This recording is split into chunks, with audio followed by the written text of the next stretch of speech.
Light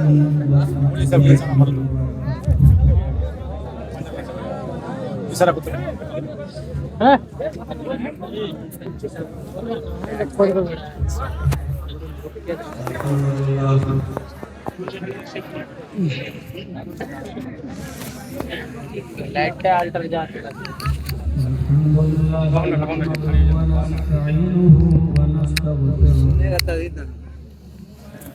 इसको लगाया तो भाई ये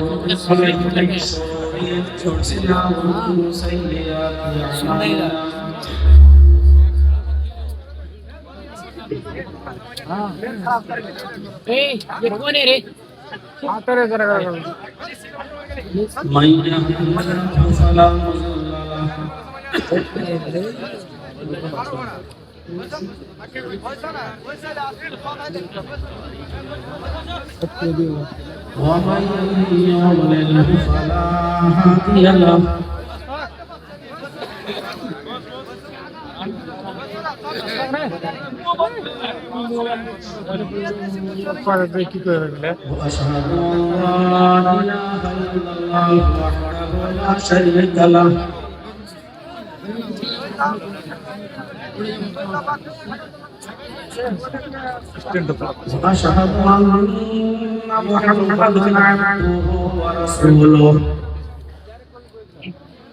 स्टैंड को थोड़ा पीछे कीजिएगा।